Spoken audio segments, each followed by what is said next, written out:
Hello students, आप सभी का स्वागत है एक बार फिर से मैग्नेट ब्रेन्स हिंदी में। मेरा नाम है अरुण और हम लोग बात कर रहे हैं कक्षा 11वीं के हिंदी माध्यम के बच्चों के गणित में। तो अभी तक हमने बहुत कुछ पढ़ा है, बहुत कुछ सीखा है, बहुत कुछ समझा है और सीखने समझने के अलावा अब एक नया अध्याय शुरू होगा, सम्मिश्र संख्याएं एवं द्विघात समीकरण। द्विघात समीकरण आप लोगों ने कक्षा 11वीं में पढ़े हैं और जो द्विघात समीकरण कक्षा 11वीं में पढ़े हैं, कक्षा 10वीं में पढ़े हैं, कक्षा 10वीं से ज्यादा द्विघात समीकरण कक्षा 11वीं में नहीं है। मतलब ये जो यहां शब्द लिखा है ना, ये सिर्फ थोड़ा सा ही है। मेन फोकस इस चीज पर होने वाला है। सम्मिश्र संख्याएं क्या होती है, क्यों होती है, क्या जरूरत है, किस तरह से इनको जोड़ते हैं, घटाते हैं, गुणा करते हैं, इसमें बहुत कुछ है। तो एक नया अध्याय, नई चीज जानने के लिए सम्मिश्र संख्या है। मैं आपको एक छोटा सा उदाहरण देता हूं कि वो चीज जो होती है पर दिखती नहीं, हम उसे सम्मिश्र संख्या या सम्मिश्र संख्या से रिलेट कर सकते हैं। जैसे मान लीजिए आपके घर में बिजली का तार घूम रहा है, उस तार के अंदर बिजली है या नहीं है आपको पता नहीं है, तो वो बिजली होती है पर दिखती नहीं है। ठीक है, वैसे ही शरीर के अंदर आत्मा होती है पर दिखती नहीं है। खैर, बात करते हैं शुरुआत, मतलब कैसे सम्मिश्र संख्याओं की आवश्यकता पड़ती है और क्यों सम्मिश्र संख्याएं, हम कहां तक सम्मिश्र संख्या की बात करते हैं। तो देखिए, आपने सबसे पहले शुरुआत की थी प्राकृत संख्याओं के साथ। प्राकृत संख्याओं से हम गए थे पूर्ण संख्याओं के पास, पूर्ण संख्या से हम लोग गए थे पूर्णांकों के पास, पूर्णांकों के बाद हम लोग पहुंचे परिमेय संख्याओं के पास और परिमेय संख्याओं से और अपरिमेय संख्याओं से पूर्णांकों के बाद परिमेय संख्याओं पर पहुंचे, परिमेय संख्याओं से अपरिमेय संख्याओं पर पहुंचे और परिमेय और अपरिमेय संख्याओं से मिलने के बाद हम लोग वास्तविक संख्याओं पर पहुंचे, जिसमें दशमलव संख्याएं हैं। ठीक है, और बहुत कुछ था और हमारा जितना भी अभी तक गणित था वो यहीं तक सीमित था। हम ये मानकर चल रहे थे कि वास्तविक संख्याओं के बाद कुछ नहीं होता। अगर मैं आपसे कहूं कि एक संख्या बोलिए जो आपका मन करे, आपने कहा 5 एक वास्तविक संख्या है, आपने कहा 10 एक वास्तविक संख्या है, आपने कहा 5.10 वास्तविक संख्या है, आपने कहा -20.222222 वास्तविक संख्या है। मतलब जो संख्या आप सोच सकते थे वो सभी वास्तविक संख्या है। फिर वास्तविक संख्या के बाद एक ऐसी संख्या की आवश्यकता पड़ती है जो वास्तविक संख्या नहीं कर पा रही थी और यहीं से बनती है सम्मिश्र संख्या, वास्तविक संख्या का अपडेटेड वर्जन कह सकते हो। तो सम्मिश्र संख्या कैसे बनती है? देखिए, इंजीनियरिंग में बहुत सारी चीज़ें ऐसी होती है जहां सम्मिश्र संख्याओं का उपयोग होता है, जहां बहुत सारी एक्सप्रेशंस या इक्वेशंस ऐसे होते हैं जहां सम्मिश्र संख्याएं बहुत बड़ा रोल प्ले करती है। सम्मिश्र संख्याएं आपको 11वीं 10वीं तक ज़्यादा नहीं है, इसीलिए आपको पढ़ाई भी नहीं जाती। 12वीं कक्षा में भी सम्मिश्र संख्याएं ज़्यादा नहीं है, परंतु जब आप आगे बढ़ेंगे, आगे गणित पढ़ेंगे, भौतिकी पढ़ेंगे, तो उसमें सम्मिश्र संख्याओं का एक बहुत बड़ा रोल रहेगा। इसीलिए सम्मिश्र संख्या का थोड़ा सा इंट्रोडक्शन कक्षा 11वीं में आपको दिया जा रहा है।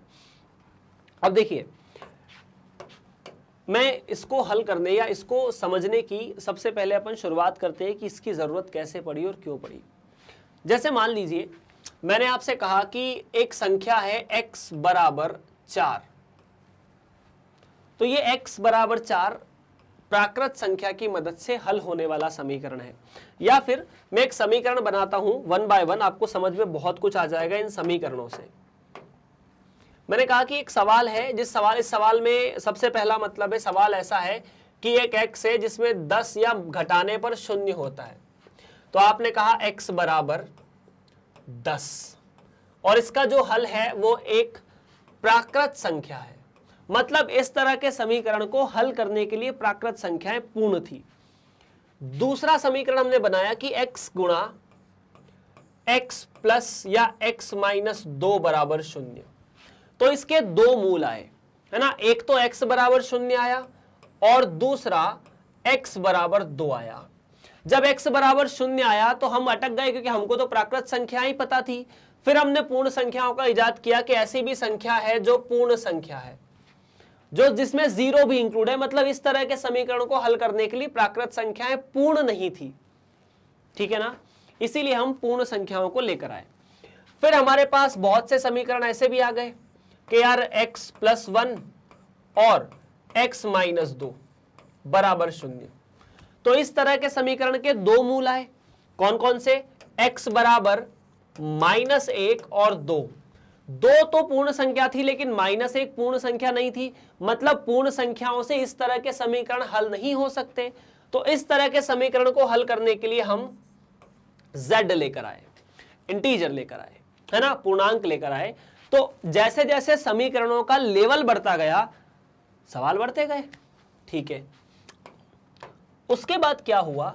उसके बाद हम चौथी तरीके समीकरण पर गए, जिसके मान लो ऐसे टुकड़े किए जाएं, x + 3 और x + 1 बराबर 0। तो इस तरह के सवाल के दो हल होते थे। पहला हल x बराबर -3/2 और दूसरा -1, है ना। अब -1 तो पूर्णांक है, लेकिन -3/2 पूर्णांक नहीं है। तो इस तरह के हल को समझने के लिए हमने नई तरह की संख्या बनाई, जिसको हमने कहा कि परिमेय संख्याएं। हमने फिर इस तरह की संख्याओं को परिमेय संख्याओं से निरूपित किया, यह भी किया था।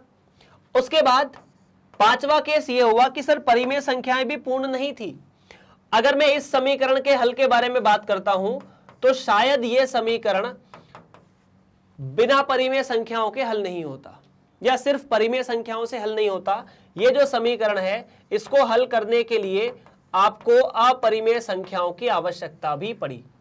मतलब जैसे जैसे समीकरणों का लेवल बढ़ता गया, संख्याओं की पद्धतियां बढ़ती गई, और परिमेय और अपरिमेय संख्याओं को हल करने के मिलाने के बाद आपने कहा कि हम इन्हें वास्तविक संख्याएं कह सकते हैं। यहां तक भी ठीक था। जैसे एक समीकरण और मैं देता हूं आप लोगों को। मैंने कहा x का वर्ग -1 बराबर 0।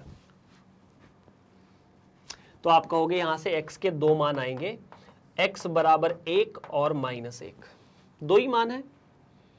ठीक है, सातवां समीकरण पे थोड़ा सा गौर कीजिए। x का वर्ग + 1 बराबर 0, x का वर्ग + 1 बराबर 0, है ना।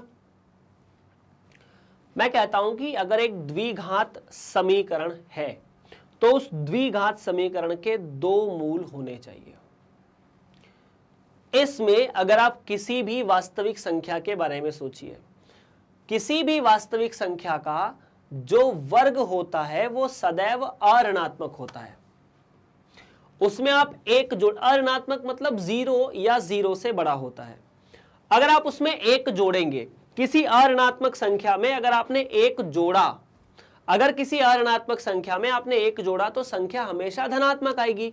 मतलब ये भाग कभी भी शून्य नहीं हो सकता, ये वाला भाग कभी भी शून्य नहीं हो सकता। तो मैं यहां पर लिख देता हूं कि यदि x एक वास्तविक संख्या है, तो x का वर्ग + 1 बराबर 0 असंभव है। यही बात है, ये क्या है? असंभव है। अब हमें ये मतलब इस तरह के समीकरण का हल संभव नहीं है। अब अगर हल संभव नहीं है, तो फिर तो हमारी वो थ्योरी गलत होती है जब मैं कहता हूं कि एक द्विघात समीकरण के दो मूल होते हैं। बात तो सही है, मतलब यहां वास्तविक संख्याएं फेल हो रही है। वास्तविक संख्याओं के बस की अब नहीं रही कि वो इस समीकरण को हल करें। वास्तविक संख्याओं के बस में अब ये चीज नहीं है कि वो इस समीकरण को हल करें। तो फिर हम इस तरह के समीकरण को हल करने के लिए एक नई तरह की संख्या का इजाद करते हैं, जिसे कहा जाता है सम्मिश्र संख्या।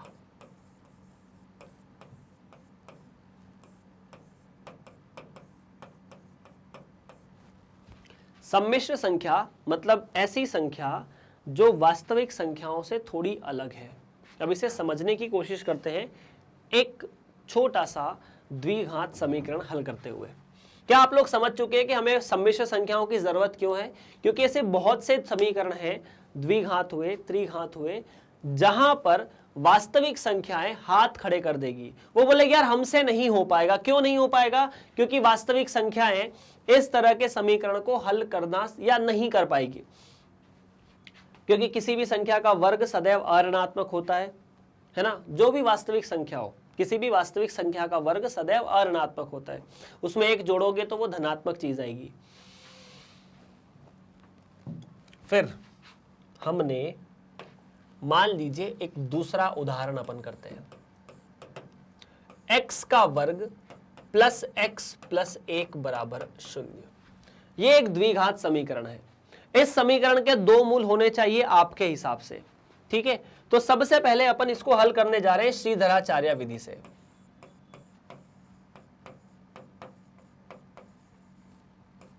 अब इसके अंदर क्या है, इसका मतलब है, ध्यान से देखना, श्रीधराचार्य विधि क्या कहती है कि सबसे पहले आप इसका तुलना करो इस समीकरण के साथ और a, b और c निकालो। आप तुलना करोगे तो a का मान भी 1, b का मान भी 1 और c का मान भी 1 है। उसके बाद विविध कर निकालोगे या फिर सीधा सीधा बोल दोगे कि जो भी x1 और x2 आएगा वो होना चाहिए minus b plus minus b का वर्ग माइनस 4ac बटा 2a। आपने देखा बीए कक्षा 10 में कि इस तरह के समीकरण में अगर मैं b स्क्वायर माइनस 4ac निकालता हूं तो वो ऋणात्मक आएगा।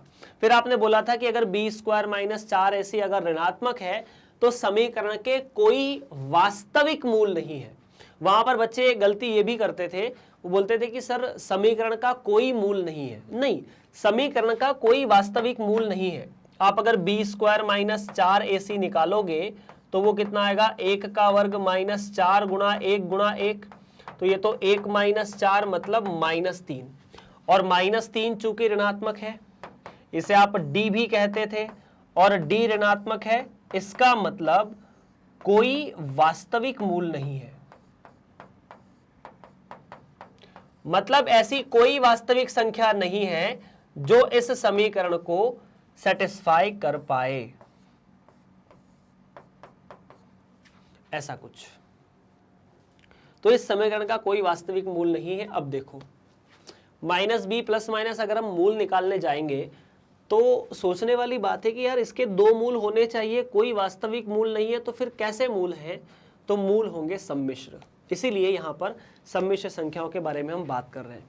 देखिए हम किस तरह से इसके मूल निकालेंगे और सम्मिश्र संख्याएं किस तरह से हमारी मदद करेगी।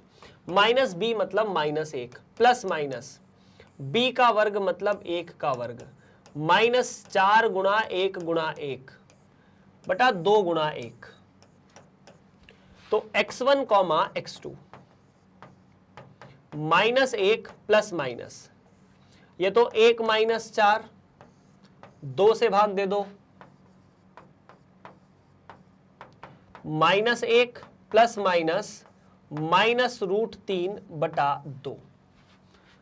अब यार ये तो माइनस आया। हम ये जानते हैं कि वर्गमूल के अंदर कभी भी कोई संख्या ऋणात्मक नहीं होनी चाहिए, पर हम ये तभी बात करते हैं जब हम वास्तविक संख्याओं के बीच में बैठे हों। अगर हम सम्मिश्र संख्याओं के बीच में बैठे हों तो ये बात सही होती है। तो हम यहाँ एक नई चीज लिखने की कोशिश करते हैं। हम लिखने की कोशिश करते हैं कि माइनस 1 का वर्गमूल, जैसे अगर मैं आपसे बोलूं कि 1 का वर्गमूल कितना, तो आप कहोगे 1। माइनस 1 का वर्गमूल क्या है? तो माइनस 1 का वर्गमूल को लिखा जाता है i। क्या लिखा जाता है? i। बहुत काम का शब्द है, इसे अंग्रेजी में आयोटा पढ़ा जाता है। क्या पढ़ा जाता है? आयोटा। अब इस समीकरण में ये चीज काम देगी। माइनस 1 का जो वर्गमूल है आप इसे ऐसा लिख सकते हैं, माइनस 1 प्लस माइनस माइनस 1 गुणा रूट 3 बटा 2। माइनस 1 और 3 को अलग अलग कर दिया, तो माइनस 1 का वर्गमूल तो i होता है, तो इसीलिए माइनस 1 प्लस माइनस आई रूट 3 बटा 2 कहलाया जाएगा। तो अगर मैं यहां पर ध्यान दूं तो ये i 1 के साथ मिल नहीं सकता, इस i को हम 1 के साथ नहीं मिला सकते, 3 के साथ गुणा कर सकते हैं, रूट 3 के साथ गुणा कर सकते हैं। तो अब यहां से सम्मिश्र संख्या को समझना थोड़ा आसान है कि ऐसी संख्याएं जिसमें i लिखा हो। क्या ये बात आप समझ चुके हो? मतलब अभी थोड़ी सी और इसमें डेफिनेशन चेंज होगी, लेकिन ऐसी संख्या जिसमें i लिखा हो सम्मिश्र संख्याओं की तरफ बात करती है, और यही हमारा मेन मुद्दा है। देखो, यदि कोई संख्या जैसे मान लेते हैं z बराबर a प्लस आई बी लिखा हो, जहां a और b दो वास्तविक संख्या हो चलेगा, दो सम्मिश्र संख्या हो तो भी चलेगा, लेकिन अपन अभी वास्तविक संख्याओं के बारे में बात कर लेते हैं। a और b दो वास्तविक संख्याएं यदि है तो इस तरह की संख्या को मैं सम्मिश्र संख्या कहूंगा, जहां पर i का मतलब -1 का वर्गमूल होगा। यह चीज आपको सवाल में लिखी रहेगी। उदाहरण के लिए एक संख्या है जिसे आपने z1 कहा, z1 मतलब एक संख्या, ठीक है। अभी इसको हटा देते हैं। मान लो एक संख्या है z बराबर 3 + 4i। ये एक सम्मिश्र संख्या है। क्या है? ये एक सम्मिश्र संख्या है। अब इस किसी भी सम्मिश्र संख्या में दो तरह के भाग होते हैं। अब मैं आपको सम्मिश्र संख्या समझाने के लिए एक छोटा सा उदाहरण और लेता हूं। मान लीजिए एक पानी का ग्लास है।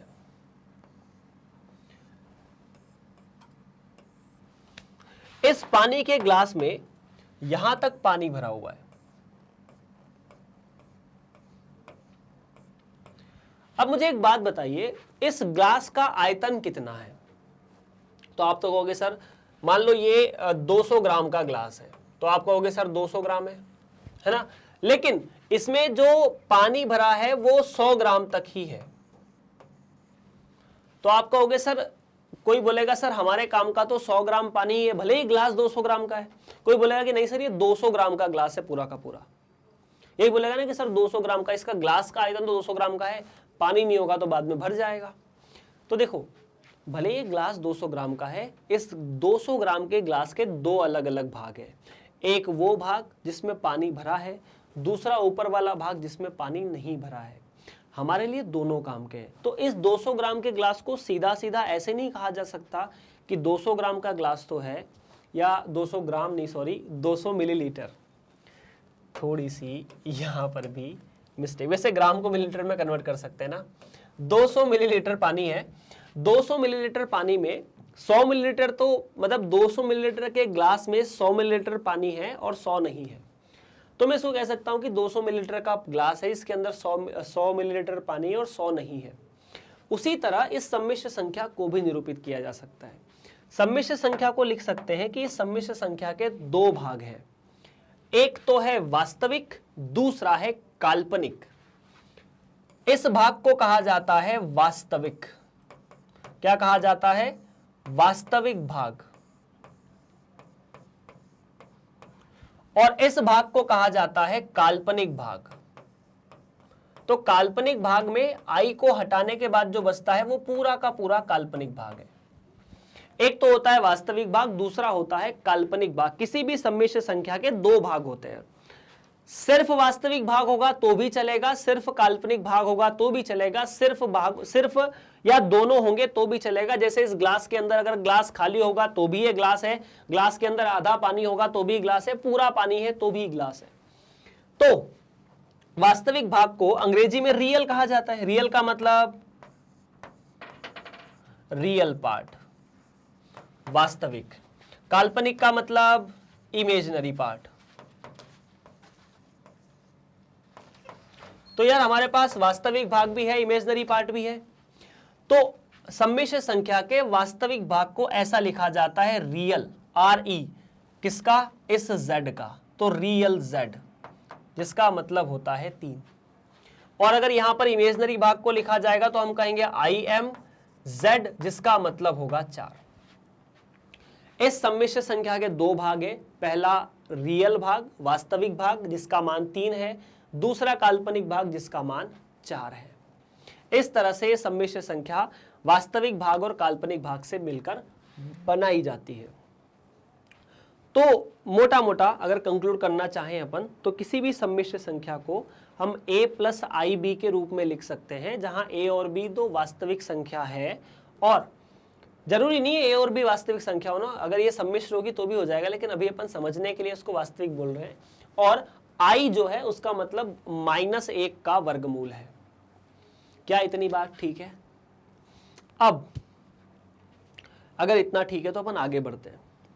दो सम्मिश्र संख्याएं जैसा कि आपको दी जा रही है, दो सम्मिश्र संख्याएं जब बराबर हो सकती है जब दोनों का वास्तविक और दोनों का काल्पनिक भाग बराबर हो। जैसे मान लो इस ग्लास के पास एक और ग्लास रखा हुआ है और आप बोलो कि दोनों ग्लास बराबर हैं, तो ये कब बराबर होते हैं? जब दोनों ग्लास की साइज बराबर हो और दोनों के अंदर समान पानी भरा हो।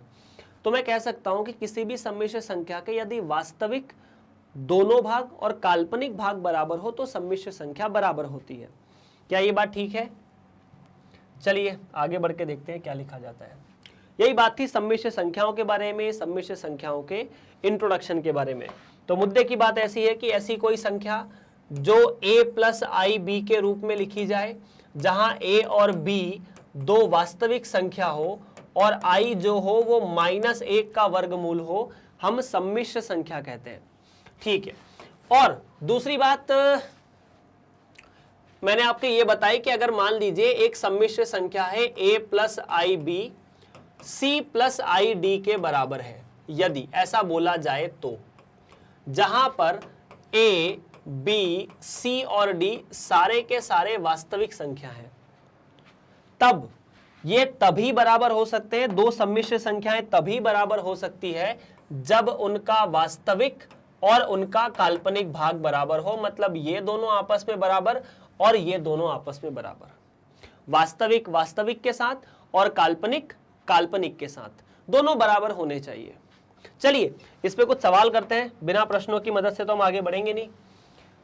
तो उदाहरण नंबर 1 कि यदि 4x प्लस आई 3x माइनस वाई बराबर 3 प्लस आई माइनस 6 हो, जहां x और y वास्तविक संख्या है, तब x और y ज्ञात कीजिए। ठीक है, तो देखो आपको बोला गया है कि 4x प्लस आई 3x माइनस वाई बराबर 3 प्लस आई माइनस 6 होना चाहिए। हम जानते हैं कि यदि दो सम्मिश्र संख्याएं बराबर हैं तो उनका वास्तविक और उनका काल्पनिक भाग दोनों बराबर होना चाहिए। वास्तविक भाग कौन सा? जो i के साथ नहीं लिखा हो। वास्तविक भाग कौन सा? जो i के साथ नहीं लिखा हो। मतलब 4x बराबर 3 होना चाहिए, तो x बराबर 3/4 होना चाहिए, है ना। दो सम्मिश्र संख्याएं तभी बराबर हो सकती है जब उनका वास्तविक भाग समान हो और काल्पनिक भाग भी समान हो। तो ठीक है सर, उसके बाद अगर उनका काल्पनिक भाग समान होगा तो ये वाला काल्पनिक भाग इस वाले काल्पनिक भाग से, काल्पनिक भाग कौन सा? जिसके आगे i लिखा हो। तो 3x माइनस वाई बराबर -6 होना चाहिए। अब चूंकि x का मान हमको पता है तो हमने लिख दिया 3 गुणा 3/4 माइनस वाई बराबर -6, तो ये तो हुआ 9/4 माइनस वाई बराबर -6। ठीक है, इसको इधर लाया जाए तो 9/4 प्लस 6 बराबर y और 24/4 बराबर y और 24 और 9 33/4 बराबर y। तो इस केस में x और y के मान जो है वो समान ऐसे इस तरह से होंगे, 3/4 और 33/4। कहाँ से निकला? दो सम्मिश्र संख्या यदि समान है तो उनका वर्गमूल या उनके वास्तविक भाग और काल्पनिक भाग दोनों समान है। सम्मिश्र संख्याओं का बीजगणित, एक नई चीज आती है। बीजगणित मतलब देखो, जैसे हम लोग नॉर्मल संख्याओं का भी बीजगणित पढ़ते हैं, जब दो संख्याओं को जोड़ा जाता है, दो संख्याओं को घटाया जाता है, दो संख्याओं का गुणा किया जाता है, वही बीजगणित होता है वास्तविक। तो जब दो सम्मिश्र संख्याओं को जोड़ा जाएगा तो सीधी सीधी बात है, अगर दो ग्लास है, दो अलग अलग ग्लास है, दोनों में पानी है, अगर दोनों को जोड़ना है तो दोनों का पानी पानी मिला दो। मतलब दोनों के वास्तविक भाग को जोड़ दो, दोनों के काल्पनिक भाग को जोड़ दो। अगर दो सम्मिश्र संख्याओं को जोड़ना है तो दो सम्मिश्र संख्याओं को घटाने के लिए दोनों के वास्तविक भाग और दोनों के काल्पनिक भाग को घटा दो, वास्तविक में से वास्तविक, काल्पनिक में से काल्पनिक। चलिए, तो आप सबसे पहले इसे एक बार नोट कर सकते हैं। पहला जो भाग है दो सम्मिश्र संख्याओं का योग। तो यदि ऐसी दो सम्मिश्र संख्याएं दी गई है कि मान लीजिए Z1 नाम की एक सम्मिश्र संख्या है a प्लस आई बी और Z2 नाम की सम्मिश्र संख्या है c प्लस आई डी। तो अगर मैं Z1 में Z2 जोड़ता हूं तो a के साथ आपको c जोड़ना होगा और I लिख के B के साथ D जोड़ दीजिए। उदाहरण करोगे फटाफट एक, जैसे उदाहरण के लिए आपको बोला जाए कि Z1 है 3 + 4i और Z2 है 4 + 3i, तो आपको Z1 + Z2 निकालना है। इन दोनों को जोड़ोगे तो 7, इन दोनों के जोड़ोगे तो 7i। ठीक है, मान लीजिए Z3 है -3 - 14i, ऐसा कुछ है। तो क्या आप Z1 + Z2 + Z3 निकाल सकते हैं? फटाफट बताइए, Z1 Z2 Z3 तीनों आपको दिए, क्या आप Z1 + Z2 + Z3 निकाल सकते हैं? तो कुछ नहीं यार, जैसे जोड़ना जब होता है ना, जब हम जोड़ते हैं तो कुछ ध्यान नहीं रखते, इन दोनों को पहले जोड़ दो, बाद में Z3 जोड़ दो, बात बराबर है। तो 7 में -3 जोड़ा तो 4, 7 में -14 जोड़ा तो -7 आई। मतलब ऐसा है कि अगर आपको Z1 Z2 और Z3 तीनों को जोड़ना है तो आप पहले Z1 Z2 को जोड़ दो, फर्क नहीं पड़ता। आप पहले Z1 के साथ Z2 और Z3 जोड़ दो, फर्क नहीं पड़ता। Z1 Z2 Z3 तीन भिन्न भिन्न सम्मिश्र संख्याएं हैं। ऐसे बहुत सारे आपकी किताब में इन सारी जो भी जोड़ने के तरीके हैं उनको अलग अलग नाम दिए गए, इसमें चिंता की कोई बात हमें नहीं है। वो कक्षा 8 में भी थे वास्तविक संख्याओं के लिए, हालांकि उसमें भी चिंता की बात नहीं थी। दो सम्मिश्र संख्याओं का अंतर, जिस तरह से जोड़ किया उसी तरह से अंतर है। अगर ये Z1 है Z2 है, मान लीजिए Z1 है 3 + 4i और Z2 है 5 - 2i। आपको Z1 में से Z2 को घटाना है ना? आपको क्या घटाना है? Z1 में से Z2 को घटाना है। तो Z1 में से Z2 को घटाना है मतलब इसके वास्तविक भाग में से वास्तविक भाग, काल्पनिक भाग में से काल्पनिक भाग। तो 3 में से अपन ने 5 को घटा दिया, प्लस 4i में से हमने घटाया -2i को। तो 3 में से 5 गया तो -2 और ये हो जाएगा 6i। 4i - 2i मिलाकर 6i। तो इस तरह से दो सम्मिश्र संख्याओं का हम घटाव भी कर सकते हैं, अंतर भी निकाल सकते हैं। दो सम्मिश्र संख्याओं का गुणज या गुणन, multiplication of two complex numbers, ये थोड़ा खतरनाक होता है। देखिए, अगर हम दो सम्मिश्र संख्याओं का गुणा करेंगे तो ऐसा नहीं है कि वास्तविक भाग का वास्तविक भाग के साथ या काल्पनिक भाग का काल्पनिक भाग के साथ गुणा करेंगे। यदि हम दो सम्मिश्र संख्याओं का गुणा करेंगे तो हम हर वास्तविक भाग को पूरे वास्तविक और काल्पनिक के साथ भी और ऐसे ही दूसरे के साथ भी करेंगे। मतलब हम हर एक संख्या को हर दूसरी संख्या में गुणा करेंगे। जैसे मान लीजिए आपके पास दो सम्मिश्र संख्या है Z1 और Z2। आपके पास एक सम्मिश्र संख्या Z1 है a + ib और दूसरी है Z2 c + id। आपको इन दोनों को गुणा करना है, a + ib को c + id में गुणा करना है। आपको Z1 को Z2 में गुणा करना है। तो यहां ध्यान रखने की बात यह है कि अगर आप Z1 को Z2 में गुणा करें या Z2 को Z1 में गुणा करें, बात बराबर है। मतलब आप पहले किसे लिख रहे हैं ये फर्क नहीं पड़ता। सर ये तो अभी तक फर्क नहीं पड़ता था, आगे पड़ेगा। मतलब सम्मिश्र संख्या में ऐसा नहीं है, आप जैसा पहले वास्तविक संख्याओं में करते थे गुणा, मतलब पहली वास्तविक संख्या को दूसरे में गुणा करो या दूसरे को पहले में करो, फर्क नहीं पड़ता था, तो यहां पर भी नहीं पड़ेगा। अब इस तरह से आपको गुणा करना है तो आपको क्या करना है, इस a को इन दोनों में गुणा करना है। a को c + id में गुणा कर दीजिए, प्लस ib, ये जो ib है ना, इनको c + id में गुणा कर दीजिए। तो क्या होगा, a को अगर आपने c में गुणा किया तो ac बन जाएगा और a को id में गुणा किया तो i तो एक नोटेशन है, ये d और a बन जाएगा da। उसके बाद क्या होगा, आपने ib को c में गुणा करेंगे तो ib और c प्लस i और i गुणा होकर i का वर्ग हो जाएगा bd। अब यहां एक बात हमें याद आती है, बात यह याद आती है कि सर चूंकि, सुनना ध्यान से, i का मतलब क्या, -1 का वर्गमूल। i का मतलब -1 का वर्गमूल।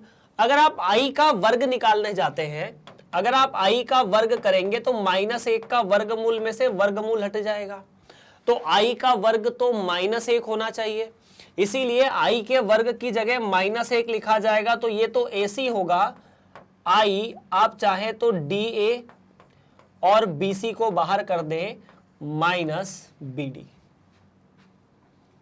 तो दो सम्मिश्र संख्याओं का जो गुणा है वो ऐसे हो जाएगा AC minus BD plus I AD BC। अब ये तो सर हर बार तो हमें याद नहीं रहेगा, है ना, हमें हर बार तो ऐसे याद नहीं रहेगा। तो मैं आपको सिंपल सा तरीका बताता हूं।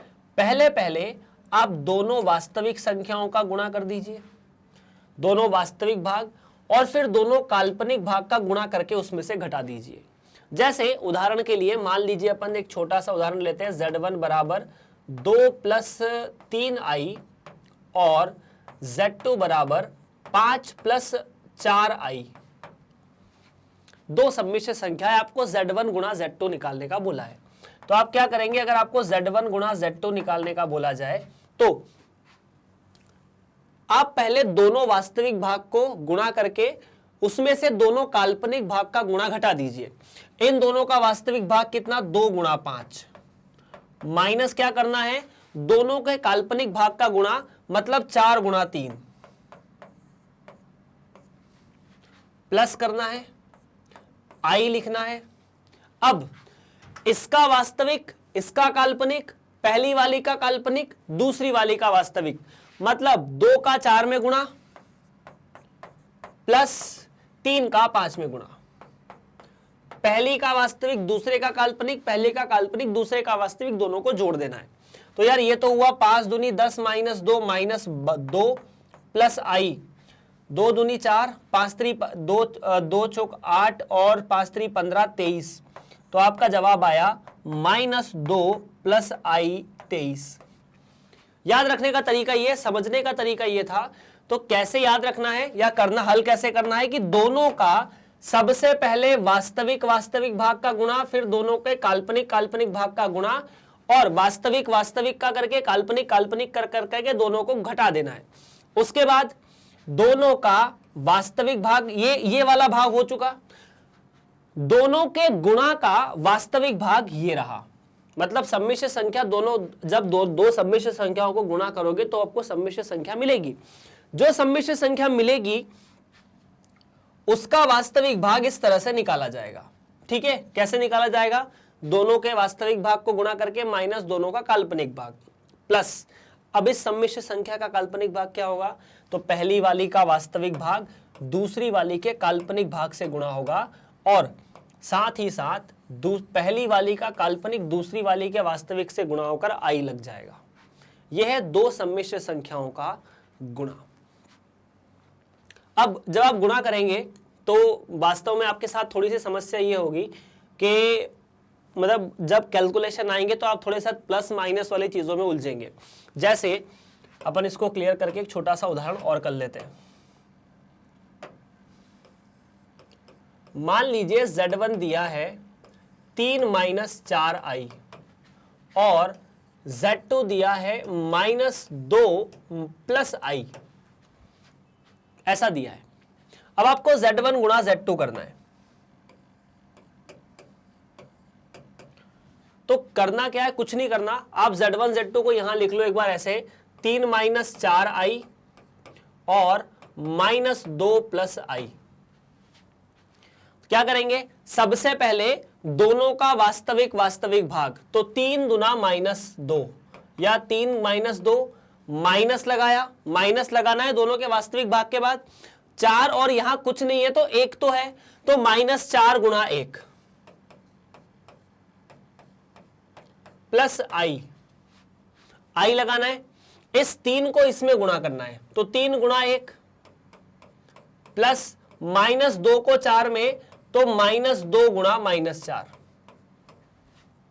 तो यार यहां से हुआ -6 प्लस 4 प्लस आई 3 प्लस 8, तो ये मिला -2 प्लस 11 आई। और यही Z1 गुणा Z2 है। कितना है? Z1 गुणा Z2। तो इस तरह से आपने दो सम्मिश्र संख्याओं के गुणा के बारे में बातें की। इसमें बहुत सारी चीजें हैं, हम थ्योरी से पढ़ने के बजाय उनको सवालों में हल करने की कोशिश करेंगे, तब ज्यादा मजा आएगा। चलिए आखिरी चीज, दो सम्मिश्र संख्याओं का भागफल, जोड़ घटा गुणा हुआ तो भाग भी होगा। अब भाग करने में थोड़ा सा हमें ध्यान देना है। जैसे मान लीजिए एक सम्मिश्र संख्या है z बराबर a प्लस आई बी और दूसरा c प्लस आई डी।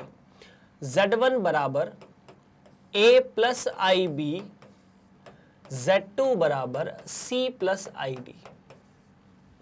तो जब आप Z1 को Z2 से गुणा करते हो, जब आप Z1 को Z2 से भाग देंगे तो आप इसे a प्लस आई बी तो लिख देंगे और इसे a माइनस आई बी भी लिख देंगे, या c minus I D, c plus i D, c plus i D. आपने इस सम्मिश्र संख्या को दूसरी सम्मिश्र संख्या से भाग दिया। अभी तक हमारे लिए इतना ही है, ये इतना ठीक है, इतना लिखना ठीक है। लेकिन हमारा ये प्रैक्टिस रहता है कि जिस तरह हर में कोई अपरिमेय संख्या नहीं आनी चाहिए। जैसे अगर आपको बोला जाए कि 20 को आप 4 प्लस रूट 5 से भाग दीजिए, तो आप भाग करके ऐसे तो लिख देंगे, लेकिन कोशिश ये रहती है कि हर में अपरिमेय संख्या ना हो। और अगर हर में अपरिमेय संख्या ना हो तो हम हर का परिमेयकरण करते हैं। हर का परिमेयकरण कैसे करेंगे? तो हम 4 माइनस रूट 5 और 4 माइनस रूट 5 से अंश और हर में गुणा करते थे। वैसे ही हमें यहां भी करना पड़ेगा।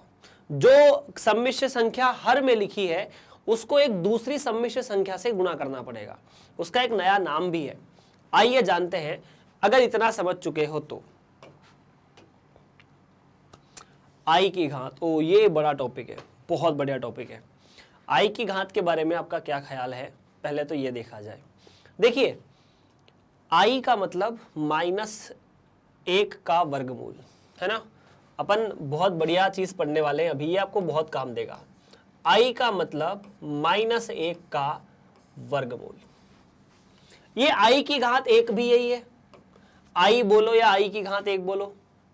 जब मैं इसका वर्ग करता हूं दोनों साइड, तो दोनों साइड वर्ग करने पर आई का वर्ग बराबर -1, ये वर्गमूल का चिन्ह हट जाएगा।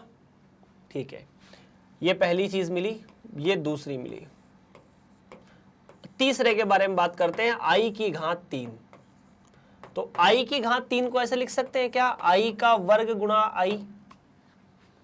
हाँ, अच्छा आई का वर्ग तो -1 है, तो आई की घात 3 को क्या लिखा जा सकता है? माइनस आई। आई की घात 2 की जगह -1 लिख दिया, क्योंकि आई की घात 2 तो -1 था। ठीक है, चौथा आई की घात 4। आई की घात 4 मतलब आप इसका दोनों साइड वर्ग कर देंगे फिर से, तो आई की घात 4 आ जाएगा। मतलब आई की घात 2 का वर्ग किया तो आई की घात 4, इधर वर्ग किया तो -1 का वर्ग 1। अब क्या होगा? अब देखो क्या होता है। आपने आई की 4 घात निकाली, पहली घात आई होती है ना, इसका मतलब तो खुद आई होता है ना, -1 का वर्गमूल का मतलब आई है। आई की घात 1 का मतलब आई की घात 2 का मतलब -1, आई की घात 3 का मतलब -आई और आई की घात 4 का मतलब 1। अगर अब आपको आई की घात 5 निकालना है, आई की घात 5 क्या होगा? तो आई की घात 5 को लिख सकते हैं आई की घात 4 गुणा आई की घात 1। आई की घात 4 तो 1 होता है, तो यार ये तो 1 गुणा आई हो जाएगा, मतलब सिर्फ और सिर्फ आई हो जाएगा, क्योंकि आई की घात 4 1 है। अगर आपको आई की घात 6 निकालना है, तो आई की घात 6 को लिख सकते हैं आई की घात 4 गुणा आई की घात 2।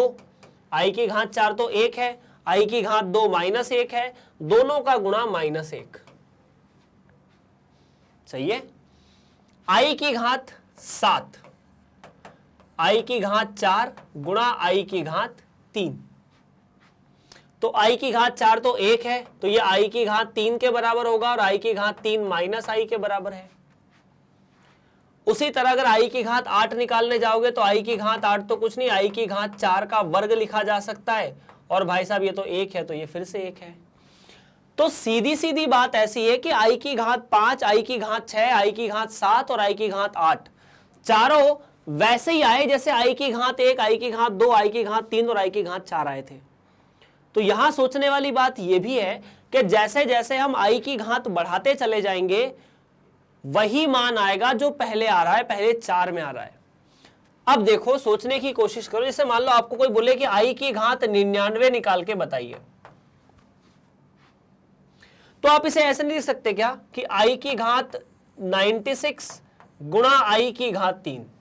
मैं बता रहा हूं इसे करेंगे कैसे, लेकिन ऐसे लिख सकते हैं, बिल्कुल लिख सकते हैं। आई की घात 96 को 4 का गुणज लिखा जा सकता है, मतलब आई की घात 4 की घात अगर 24 करोगे तो 96 आ जाएगा और आई की घात 3, और ये तो 1 होता है, तो ये तो बन जाएगा 1 की घात 24, ये बनेगा 1 की घात 24 गुणा आई की घात 3। 1 की घात 24 का मतलब तो 1 ही है, आई की घात 3 का मतलब आई की घात 3। तो मूल मुद्दे की बात ऐसी है कि आई की जो घात है ये चारों ही आपस में रिपीट होती जाती है। इसे आप एक वृत्त के माध्यम से भी समझ सकते हैं।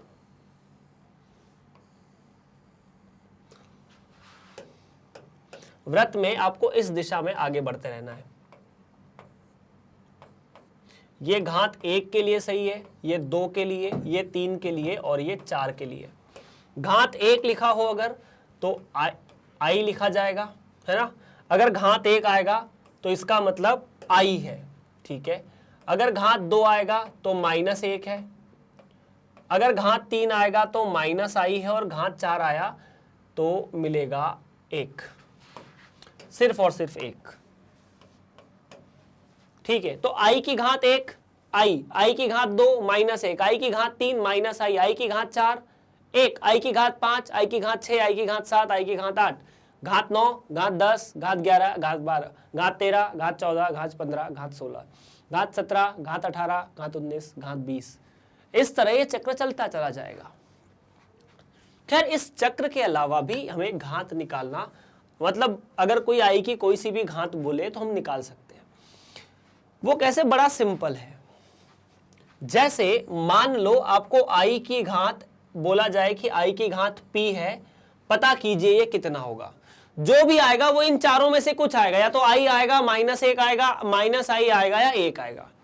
तो आपको कुछ नहीं करना, एक ही स्टेप पता करनी है कि p को 4 से भाग दे दो।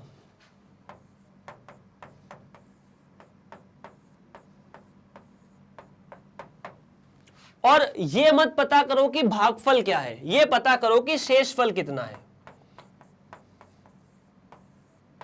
मान लो शेषफल आया r, तो ये जो i की घात p है वो i की घात r के बराबर होगा, क्योंकि 4 से भाग देने पर या i की घात 4 का मतलब तो 1 होता है, तो जितनी बार 4 से भाग चला जाएगा उतने तो 1 1 1 गुणा होंगे, और 1 का गुणा तो सदैव 1 होता है। तो बस इतना सा करना है। अब देखो, सवाल को समझने के लिए आप थोड़े से और कुछ अच्छे अच्छे सवाल ले सकते हो इस चीज को समझने के लिए कि हम क्या बोल रहे हैं।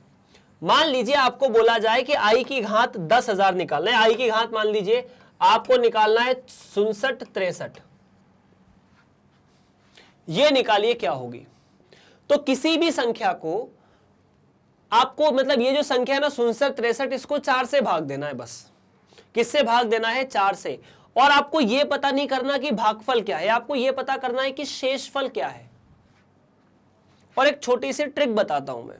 किसी भी संख्या को अगर आप 4 से भाग दे रहे हैं, तो अगर संख्या के आखिरी 2 अंकों में 4 से भाग चला जाता है तो संख्या में भी 4 से भाग चला जाता है, और जो इन आखिरी 2 अंकों का शेषफल है वही इस पूरी संख्या का भी 4 से भाग देने पर शेषफल है। इस पूरी संख्या को आप 4 से भाग देंगे तो जो शेषफल आएगा वो इन दोनों अंकों को 4 से भाग देने पर जो शेषफल आएगा उसके बराबर है। चाहो तो ट्राई करके देख लो। मैं आपको सीधा सीधा बता रहा हूं कि 63 को आप 4 से भाग दे दो, 15 चौक 60, बात खत्म, 3 मिला। इसका मतलब इसका जवाब i की घात 3 मतलब -i होगा। इतना सा करना है बस। क्या आप इस सवाल को हल कर सकते हैं? मतलब अब तो कर सकते हैं। चलिए, अच्छा, अगर यहीं पर एक ऐसा सवाल होता मान लीजिए और आपसे सवाल पूछ लेता हूं कि आई की घात 999, तो क्या करेंगे, 999 को 4 से भाग देंगे। तो 999 को 4 से भाग दो या ये 99 को 4 से भाग दो, बात तो सेम है। हमें शेषफल पता करना है ना, भागफल थोड़ी पता करना। शेषफल पता करना है, 99 को 4 से भाग दोगे तो बचेगा 3। तो बस आई की घात 3 सही जवाब है, यही है। तो ये है आई की घात। हम आई की घात कैसे निकालेंगे, किस तरह से निकालेंगे, इस टॉपिक पर बात लगातार चल रही है। चलिए, अच्छा एक छोटी सी जानकारी मैं आपको और दे देता हूं यहां पर। मान लीजिए हम इन चारों को जोड़ते हैं। हमने जोड़ा आई को आई के वर्ग से, आई की घात 3 से और आई की घात 4 से। अगर आप इन चारों को जोड़ेंगे तो आई और माइनस आई खत्म, 1 और माइनस 1 खत्म, ये चारों शून्य होते हैं। ये चारों क्या होते हैं, शून्य होते हैं। और यहां एक जरूरी बात यह भी लिखी जाती है कि आई की 4 क्रमागत घातों का जो योग है वो शून्य है। मतलब अगर यहां पर आई की घात 10, आई की घात 11, आई की घात 12 और आई की घात 13 होता, तब भी ये शून्य होता। ये यहां एक जरूरी चीज है, आप इसे नोट कर लीजिए। मैं स्क्रीन से बाहर हो जाता हूं। तो चलो यार, अपन ना कुछ इस पे और थोड़ी सी बातें कर लेते हैं। बात ऐसी है कि अगर आपसे बोला जाए, क्या बोला जाए कि आई की घात -97 निकालिए, तब आप क्या करेंगे? अब क्या करेंगे सर, -97 को 4 से भाग देने पर जो शेषफल बचेगा, क्या हम उसके बारे में बात करेंगे, या हम 97 को 4 से भाग देने पर जो शेषफल बचेगा उससे बात करेंगे? ऐसी बहुत सी चीज़ें आपके दिमाग में घूम रही होगी। मैं आपको यहाँ इस तरह के सवालों को हल करने की एक नई तरकीब बताता हूँ। तरकीब ऐसी है कि सबसे पहले आप इसे ऐसा लिख लीजिए, आई की घात 97 पूरे की घात -1। दो तरीके, एक तरीका ये, दूसरा तरीका और भी है, मतलब दूसरा तरीका इससे थोड़ा उल्टा है। आई की घात 97 के बारे में आपका क्या ख्याल है? सर 97 के बारे में ख्याल ऐसा है कि अगर हम 97 को भाग देंगे 4 से तो शेषफल बचेगा 1। चाहो तो देख लो, अगर मैं 97 को 4 से डिवाइड करता हूं तो 1 शेषफल आता है। इसका मतलब ये हुआ आई की घात 1 पूरे की घात -1। कुल मिलाकर ये चीज बन जाती है आई की घात -1। अगर ये आई की घात -1 बन जाती है तो फिर मुझे याद आता है ऐसा कुछ कि a की घात -1 का मतलब है 1/a, तो इसका मतलब होगा 1/i। और हमें वास्तव में यही पता करना है कि 1/i क्या होता है। सवाल के माध्यम से पता कर रहे हैं, पर 1/i का तात्पर्य मतलब क्या है वो हमें निकालना है। 1/i का मतलब क्या होगा? कुछ नहीं, ये जो i है ना नीचे हर में, इसे i की घात 4 बनाने की कोशिश करो। जो नीचे i है उसे क्या बनाने की कोशिश करो, i की घात 4। i की घात 4 मतलब आपने क्या किया, यहां पर i की घात 3 और यहां पर भी i की घात 3 का गुणा कर दिया, तो यहां तो i की घात 3 और यहां i की घात 4। अब i की घात 4 तो 1 होता है, इसीलिए इसे लिखा जा सकता है i की घात 3। सही है ना? अच्छा ठीक है, तो मतलब ये जो सवाल है इसका जवाब होगा i की घात 3। तो सर हम सीधा 97 को अगर भाग देते हैं 4 से, तो देखिए 97 को 4 से भाग देकर आप बोलते हैं कि शेषफल -1 है, वो ठीक है, लेकिन एक ऋणात्मक संख्या को अगर एक धनात्मक संख्या से भाग दिया जाए तो शेषफल धनात्मक लिखा जाना चाहिए। आप 97 को 4 से भाग देते हैं, -1 शेषफल आता, मतलब उसके हिसाब से, लेकिन उस -1 में आप 4 जोड़ते तो 3 आ जाता, और 4 आई की घात 4 करने का कोई मतलब नहीं है। मतलब आई की घात 4 तो 1 होता है, किसी संख्या में 1 का गुणा करो या भाग दो, फर्क नहीं पड़ता। अगर यहीं पर आपको आई की घात 2 करने का बोला जाए तो आप क्या करेंगे, इधर भी और इधर भी गुणा कर देंगे, तो ये आई की घात 2 ही आएगा, क्योंकि ये तो आई की घात 4 हो जाएगा और आई की घात 4 1 होता है। उसी तरह आपको आई की घात 1/i की घात 3 निकालने का बोला जाए तो 1/i की घात 3 का मतलब है आपने यहां और यहां i का गुणा कर दिया, तो i/i की घात 4, ये सीधा सीधा i होता है। अगर आपको 1/i की घात 4 का बोला जाए तो i की घात 4 तो खुद ही 1 होता है, तो ये तो 1 होगा। तो क्या मैं ऐसा लिख सकता हूं, अब छोटी सी बात, कि 1/i का मतलब i की घात 3, 1/i का वर्ग, i का वर्ग, 1/i की घात 3 का मतलब i। 1/i की घात 4 का मतलब लिखो या मत लिखो, क्योंकि i की घात 4 1 होती है, ये आप रट चुके हो। चलिए फिर आगे बढ़ते हैं। इस पे आपको कुछ और सवाल कराता हूं, मतलब i की घात पर ही। तो सवाल है कुछ ऐसा कि i की घात 25 प्लस i की घात 26 प्लस i की घात 27 प्लस i की घात 28, इसका मान कितना होगा? तो यहां पर एक चीज आप नोट कर सकते हो बड़े प्यारे तरीके से। i की 4 क्रमागत घातों का योग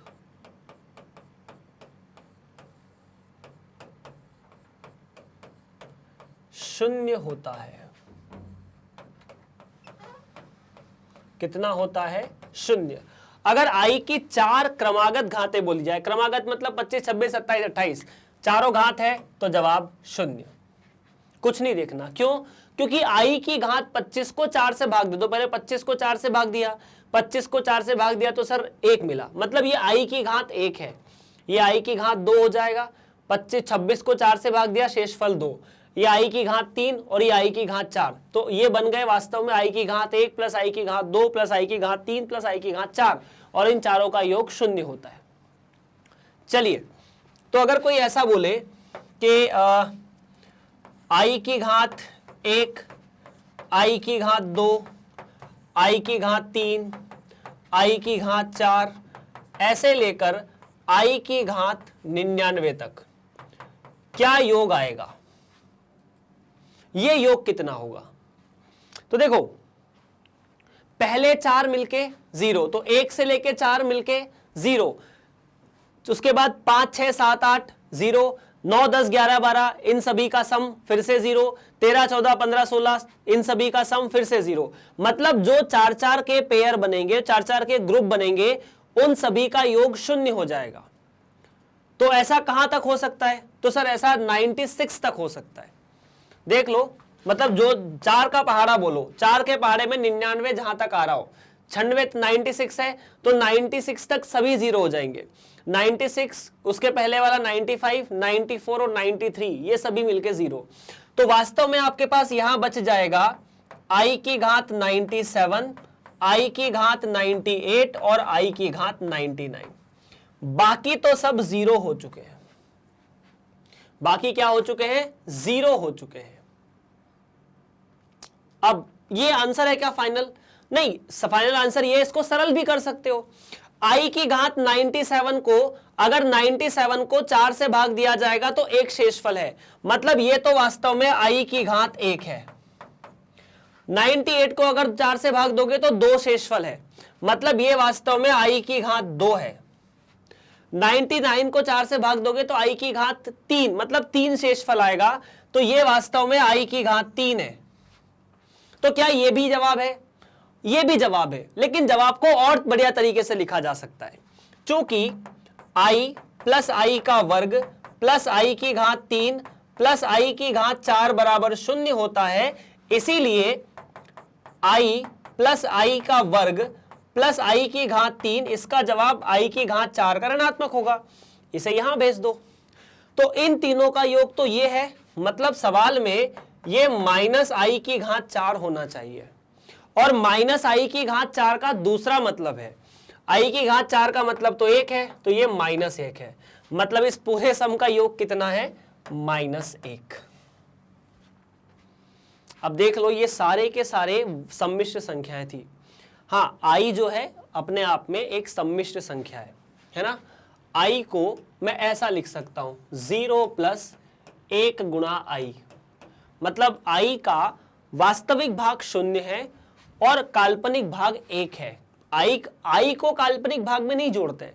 अगर अपन बोल रहे हैं ना कि 5 माइनस 4i, तो वास्तविक भाग 5 है, काल्पनिक भाग -4 है। आई वाला भाग काल्पनिक भाग में नहीं, आई को काल्पनिक भाग में नहीं जोड़ेंगे, ठीक है क्या। आई के आगे जो लिखा है -4 वो काल्पनिक भाग है। तो इस तरह से आई की घात आपके सामने बन जाती है। चलिए, एक ऋण वास्तविक संख्या के वर्गमूल, बड़ा सरल है यार। जैसे आपको बोला जाए कि x का वर्ग प्लस 9 बराबर 0, ठीक है, या फिर x का वर्ग बराबर ऋण 9, बात तो सही है, या फिर x बराबर प्लस माइनस 9। मतलब आपको जो जवाब निकालना है उसमें 9 का वर्गमूल निकालना है या ऋण 9 का वर्गमूल निकालना है। तो ऋण 9 का वर्गमूल कैसे निकाल सकते हैं? तो सरल है यार, ऋण 9 को ऐसे लिखा जा सकता है -1 गुणा 3 गुणा 3। अगर इसका वर्गमूल निकालना है तो इसका वर्गमूल निकाला और इसका वर्गमूल निकाला। अब देखो, 3 का वर्गमूल जोड़े बनकर 3 बाहर आ गया, बच गया अंदर सिर्फ -1, और -1 का वर्गमूल i, तो 3i। इसे i3 लिखो या 3i लिखो, फर्क नहीं पड़ता, इसे i3 भी लिख सकते हैं ना, चलेगा। तो यहां से आपके सामने x के 2 मान आ गए +-3i। और इसी तरह से हम एक ऋणात्मक वास्तविक संख्या के वर्गमूल निकालते हैं। यदि आपको बोला जाए x बराबर -a का वर्गमूल, यदि x बराबर -a का वर्गमूल, तो x को आप i माइनस a या a ऐसा लिख सकते हो, है ना। इसमें से -1 को बाहर निकाल के उसका वर्गमूल i बन गया, a का वर्गमूल a का वर्गमूल। अब a का वर्गमूल जैसे यार 9 का वर्गमूल 3 था तो 3 आ गया। इसी तरह से हम ऋण वास्तविक संख्या का वर्गमूल निकालते हैं। ये कोई मतलब इसमें हमें ज़्यादा जानना भी नहीं है।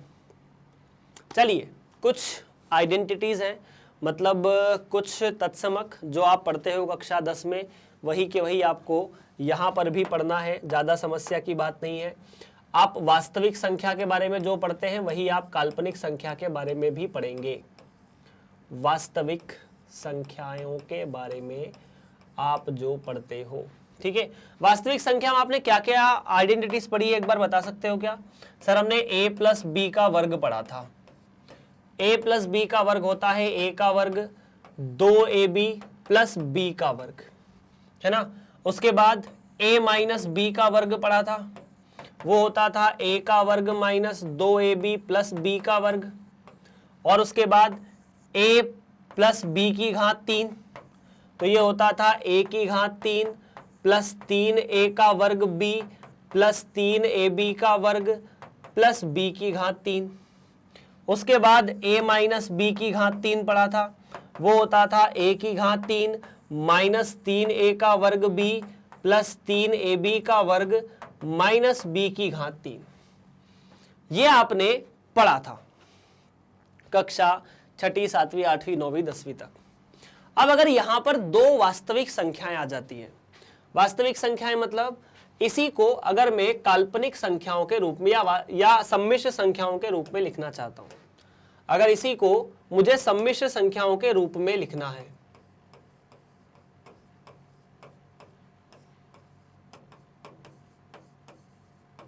तब क्या होगा? तो सम्मिश्र संख्याओं के रूप में अगर इसे लिखना है तो इसे लिखा जाता है z1 प्लस z2, और z1 प्लस z2 का जो वर्ग होता है वो z1 का वर्ग प्लस z2 का वर्ग प्लस 2z1 z2। z1 का वर्ग मतलब z1 नाम की एक सम्मिश्र संख्या है, उसको उसी सम्मिश्र संख्या में गुणा करना है। जैसे मान लीजिए z1 है 3 प्लस 8i, तो 3 प्लस 8i गुणा 3 प्लस 8i। गुणा करने का नियम वही है जो अपन पहले देखा है। अगर यहीं पर z1 माइनस z2 होगा तो क्या होगा? तो z1 माइनस z2 का वर्ग ये होगा z1 का वर्ग z2 का वर्ग माइनस 2z1 z2, ऐसा कुछ। उसके बाद यही कहानी यहां पर कि सर अगर हमें Z1 प्लस Z2 निकालना हो तो, या Z1 प्लस Z2 की घात 3, तो Z1 की घात 3 प्लस 3 Z1 का वर्ग Z2 प्लस 3 Z1 Z2 का वर्ग प्लस Z2 की घात 3। हाँ वही, बाकी चीज भी सेम ही है, कोई चिंता की बात नहीं है। तो Z1 माइनस Z2 का घात 3 बराबर Z1 की घात 3 माइनस 3 Z1 का वर्ग Z2 प्लस 3 Z1 Z2 का वर्ग, ऐसा कुछ, माइनस Z2 की घात 3। तो यही बेसिकली कक्षा 9वीं 10वीं वाली आइडेंटिटीज तत्समक यहां हमें काम में आ जाते हैं। ए और बी की जगह दो सम्मिश्र संख्याएं आपको दी जाती है, तो इनमें ज़्यादा मतलब हमें कुछ डील नहीं करना है, बस Z1 की जगह Z2 मतलब Z1 Z2 ए और बी की जगह पर लिख देने। इनके चाहो तो उदाहरण भी कर सकते हो। अब सवाल आने वाले वैसे बहुत सारे, इतने बेसिकली आपकी किताब में भी ये किया हुआ है कि आपको बहुत कुछ पढ़ा दिया गया, उसके बाद सवाल आने वाले हैं, तो हमें चिंता की कोई बात वैसी है नहीं। चलिए, निम्नलिखित को a प्लस आई बी के रूप में व्यक्त कीजिए। निम्नलिखित को a प्लस आई बी के रूप में व्यक्त करना है, मतलब इसे सरलतम में लिखना है और a प्लस आई बी के रूप में व्यक्त करना है। चलिए, तो -5i और 1/8i, तो देखो गुणा हो रहा है, -5 को 1/8 में करेंगे तो -5/8, और i को i में करेंगे तो i का वर्ग, और i को i में करेंगे तो i का वर्ग, चूंकि i का वर्ग -1 होता है तो -5/8 गुणा -1 मतलब 5/8। और 5/8 को a प्लस आई बी के रूप में कैसे लिखे, तो 5/8 को a प्लस आई बी के रूप में ऐसा लिखा जा सकता है 5/8 प्लस 0i, क्योंकि अगर हम इसे एक सम्मिश्र संख्या के रूप में निरूपित करते हैं तो इस तरह से बनता है। इस सवाल में एक बात छुपी हुई है, बात छुपी हुई यह है कि हर वास्तविक संख्या एक सम्मिश्र संख्या है। उसी तरह जिस तरह हर पूर्णांक एक वास्तविक संख्या है, हर परिमेय संख्या एक वास्तविक संख्या है, हर अपरिमेय संख्या भी एक वास्तविक संख्या है, हर पूर्ण संख्याएं भी और परिमेय संख्याएं भी वास्तविक संख्या है, उसी तरह हर वास्तविक संख्या एक सम्मिश्र संख्या है। किसी भी वास्तविक संख्या को, जैसे 10 है, आप 10 प्लस 0i लिख सकते हैं। हर वास्तविक संख्या का काल्पनिक भाग 0 होता है, इसका मतलब हर वास्तविक संख्या को 0 काल्पनिक भाग वाली सम्मिश्र संख्या लिखा जा सकता है। आगे बात करते हैं। अगला सवाल है -i, 2i, -1/8i और इसकी घात 3। तो देखना, ये तो -i 2i गुणा -1/8 की घात 3 i की घात 3 है ना। मतलब जो संख्याएं हैं वास्तविक संख्या, उनको एक साथ गुणा कर दो और i वालों को एक साथ गुणा कर दो, तो ये तो -i और i की घात 3, या फिर पहले 2 और -1/8 की घात 3 -1/8 गुणा 8 गुणा 8, ठीक है।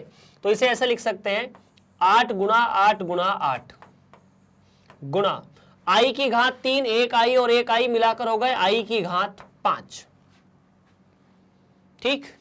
2 से एक बार 8 कट गया, तो हमारे पास ये बचेगा माइनस i की घात 5 का भी कुछ ना कुछ करते हैं। अच्छा, ये माइनस और ये माइनस दोनों मिलके प्लस हो गए, तो प्लस इस घात 3 करने की वजह से माइनस आया, तो यहां पर मिलेगा 1/8 गुणा 8 गुणा 4, और i की घात 5 का मतलब i की घात 1, 5 को 4 से भाग दिया तो सिर्फ और सिर्फ i है ना, एक शेषफल बचेगा। तो 64 का अगर 4 में गुणा किया जाए तो 256, तो यहां पर ये मिलेगा 1/256 आई, और 1/256 आई जो है इसे आप आगे शून्य लगा सकते हैं, और आगे शून्य लगाया मतलब ये जो सम्मिश्र संख्या है इसका वास्तविक भाग शून्य है।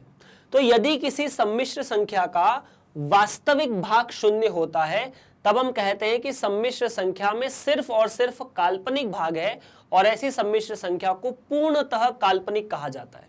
क्या कहा जाता है? ऐसी सम्मिश्र संख्या को पूर्णतः काल्पनिक कहा जाता है।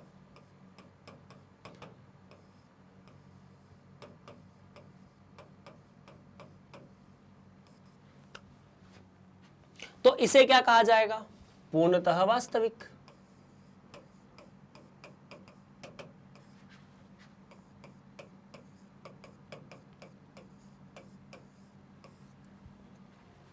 ये 2 सवाल हमारे हो चुके हैं।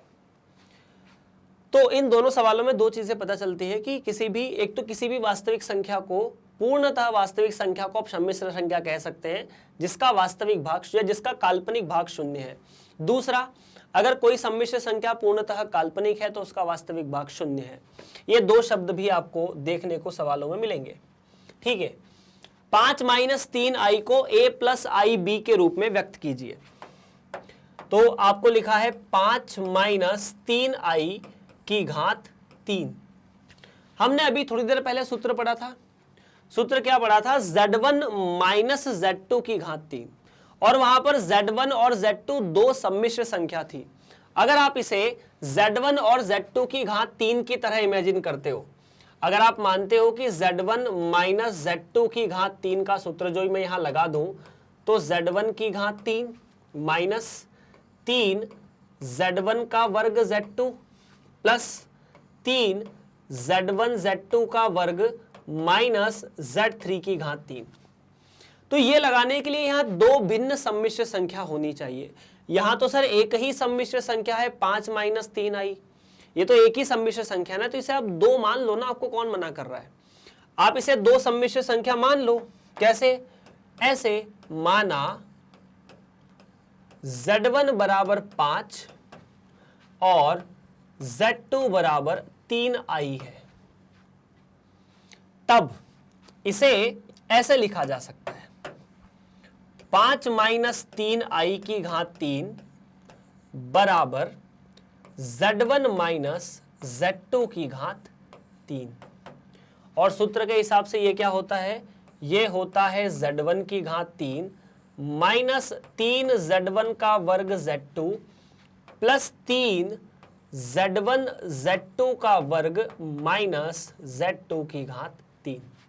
तो आपको क्या निकालना है? z1 की घात 3, z1 की घात 2, और मतलब बात कुछ नहीं, मान रखो बस। और तो 5 की घात 3 माइनस 3 5 की घात 2 z1 मतलब 3i प्लस 3 गुणा 5 3i का वर्ग माइनस 3i की घात 3।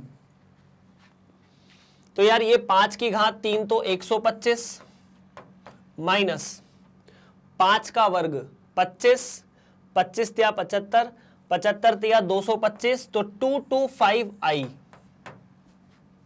ठीक है, प्लस 3 गुणा 5 गुणा 9i का वर्ग माइनस 3 की घात 3 27, i की घात 3।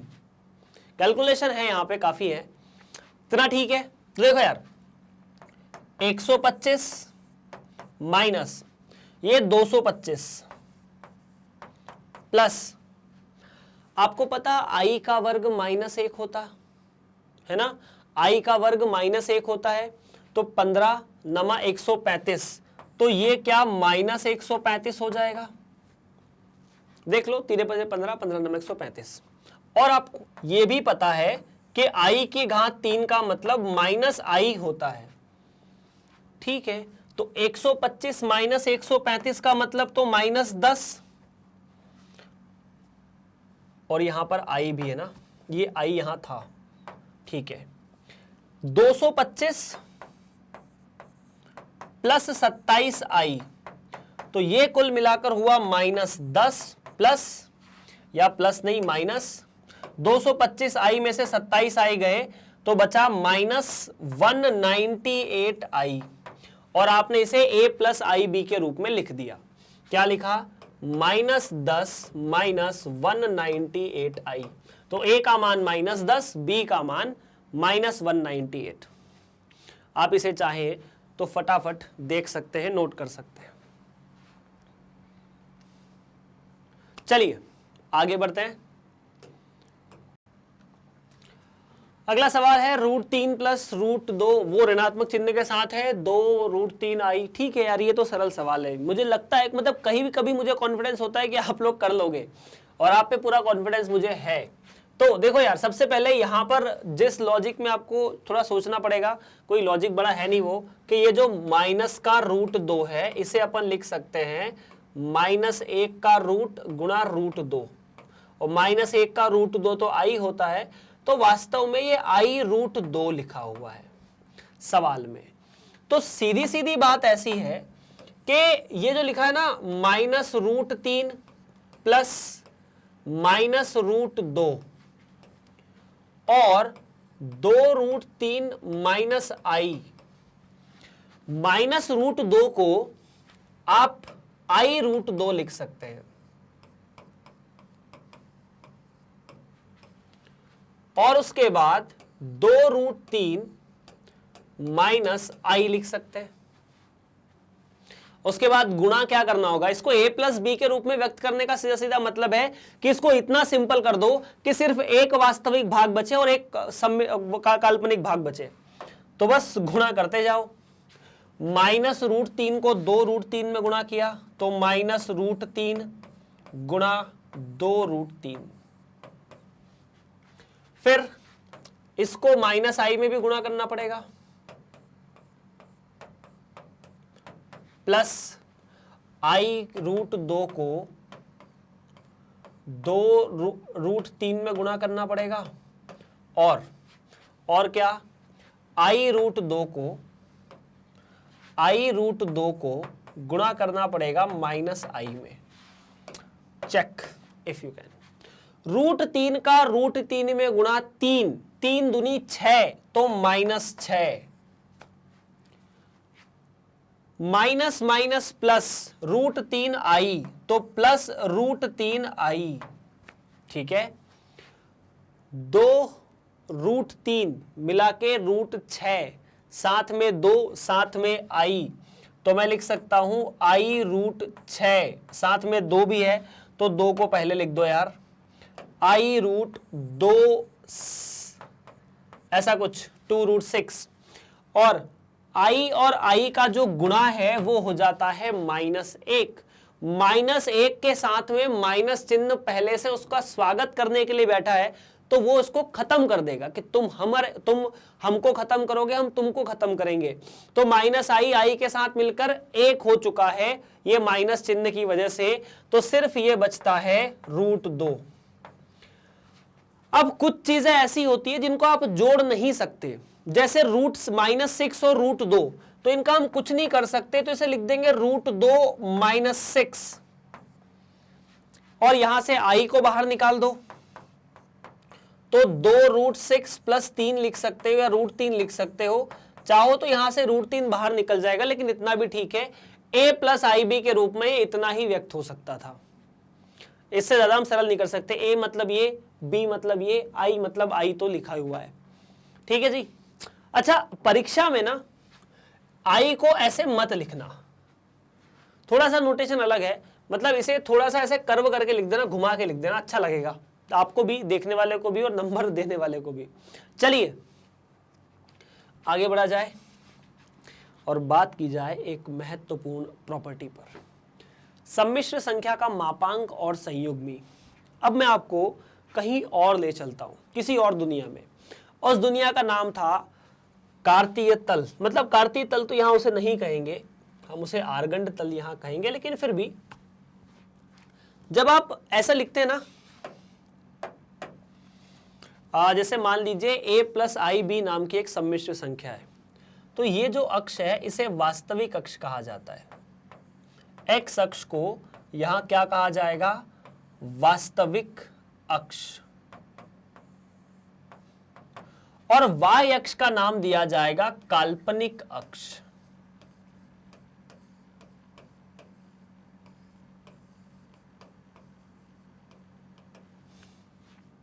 तो अगर आपने मान लीजिए एक सम्मिश्र संख्या लिखी है z बराबर a प्लस आई बी, तो इस a प्लस आई बी में ध्यान से सुनना, a प्लस आई बी में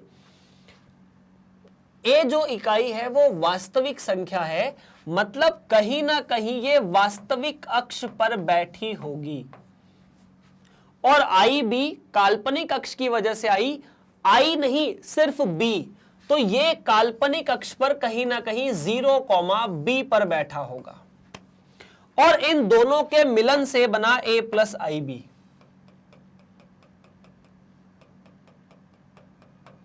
तो ये बिंदु है a प्लस आई बी, और इसे ही आप इस बिंदु को कह सकते हो z।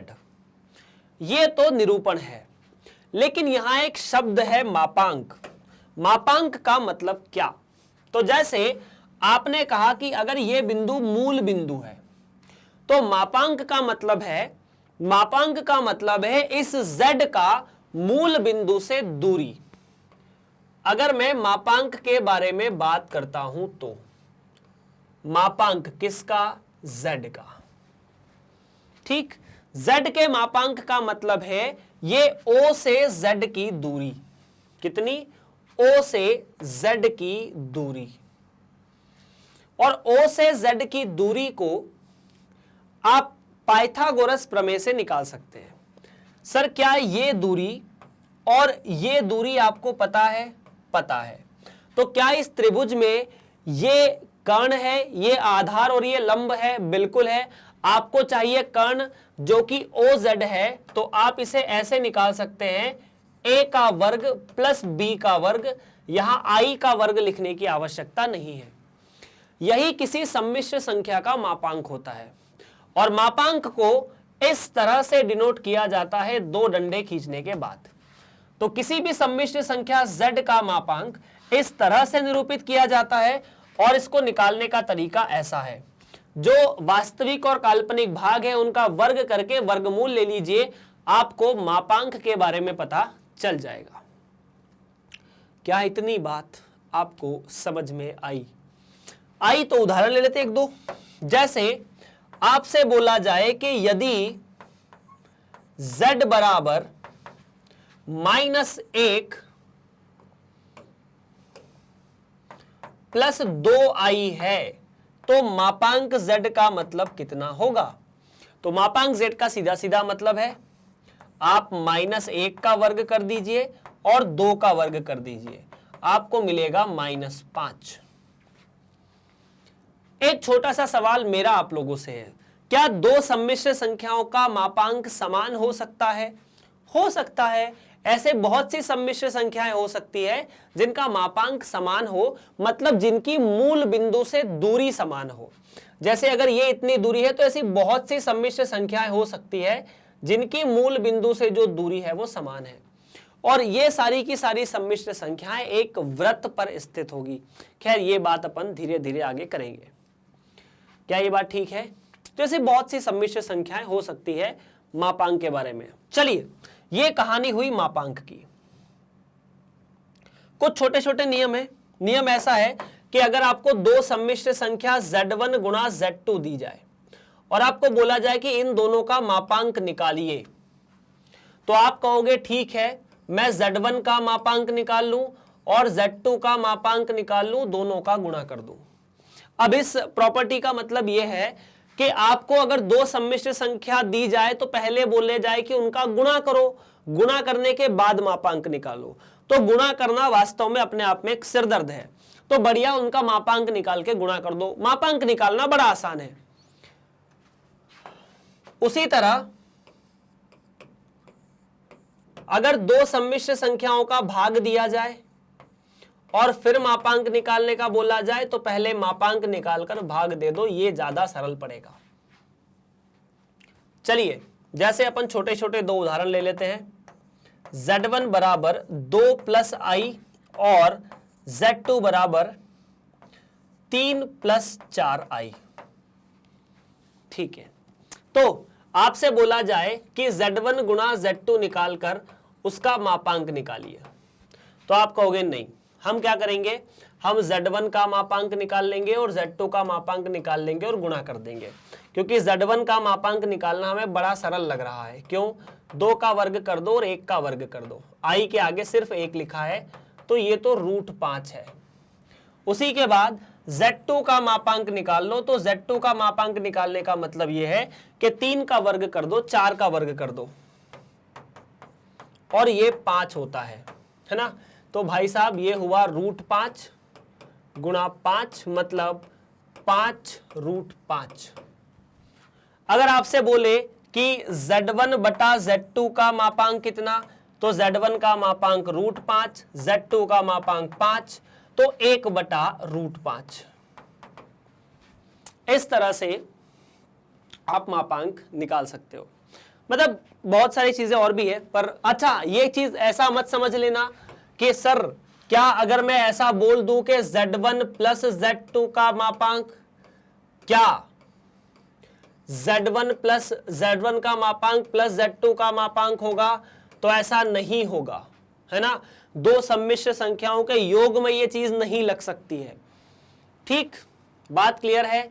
चलिए अब एक इंपॉर्टेंट चीज पर चलते हैं, जिसे बोला जाता है कॉन्जुगेट या संयुग्मी। जैसे आप लोग होते हैं ना सहपाठी, वैसे संयुग्मी वैसे संयुग्मी अलग है, संयुग्मी मतलब कॉन्जुगेट।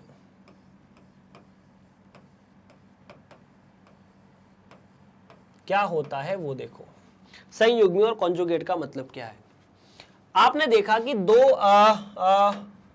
एक Z1 है या एक Z है A प्लस आई B, इसका संयुग्मी क्या होगा या संयुग्मी का मतलब क्या है।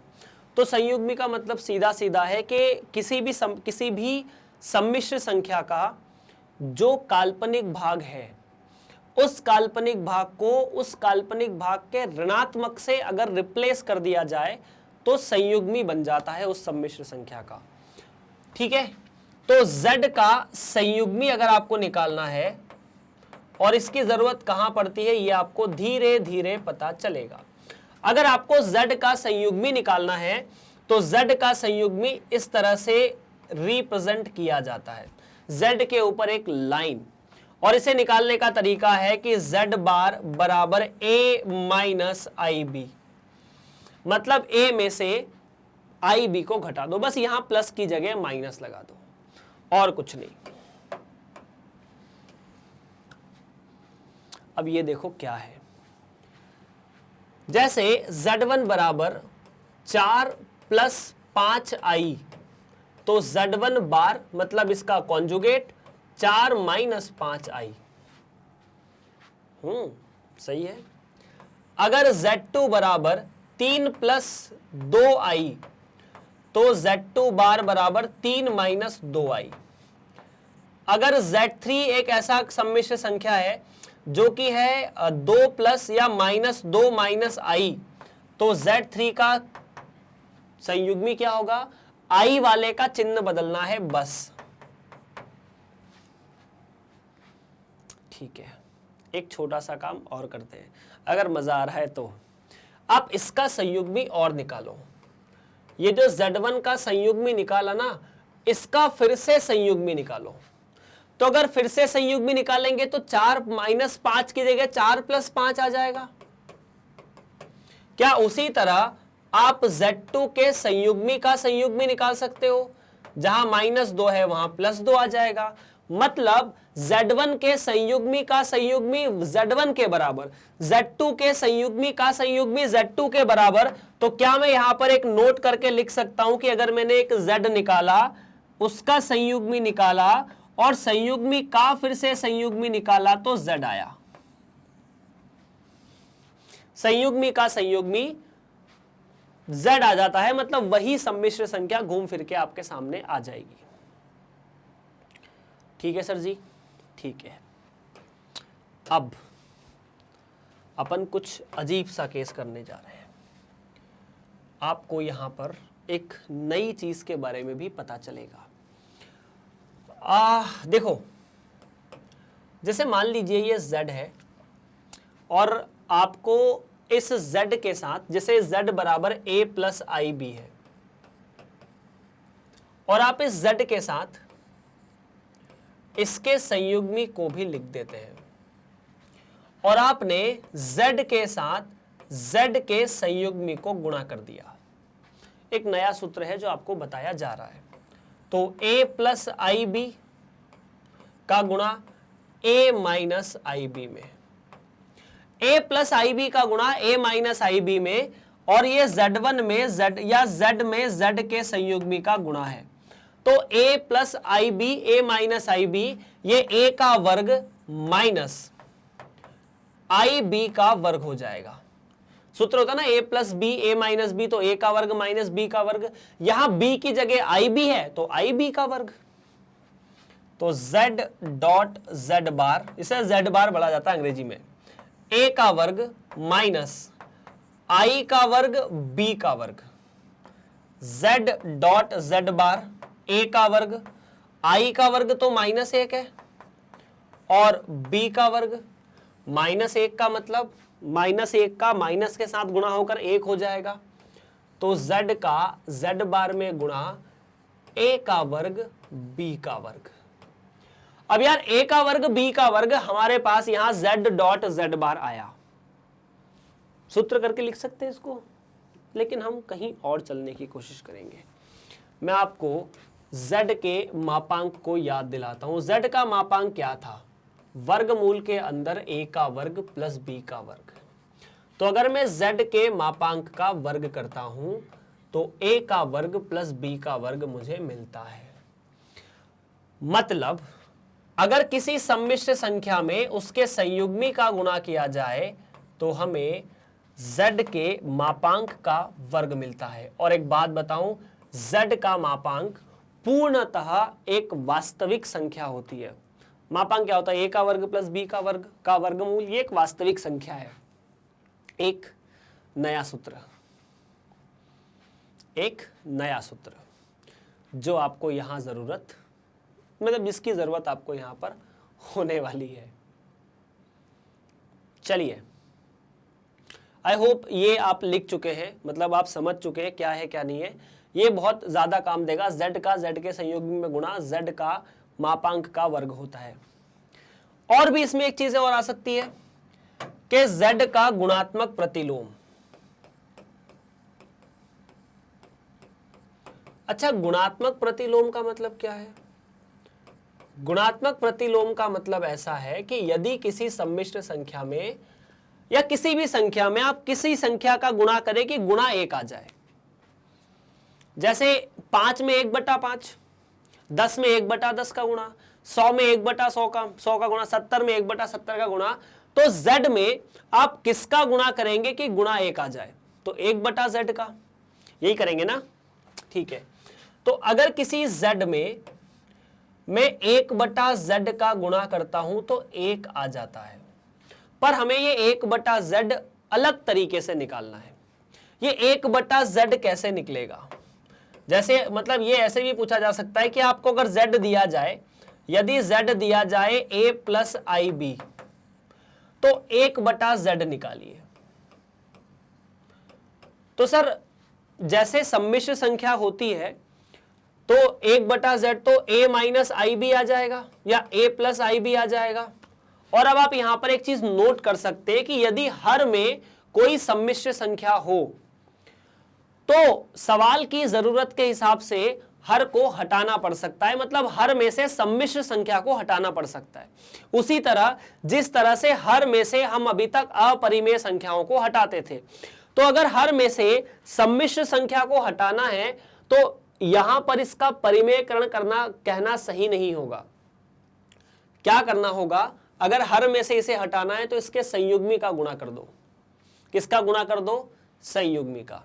तो आप क्या करेंगे, आपके सामने ये तो 1/z है, बराबर कितना, बराबर 1/a प्लस IB, और आपने अंश और हर में z के संयुग्मी का गुणा कर दिया।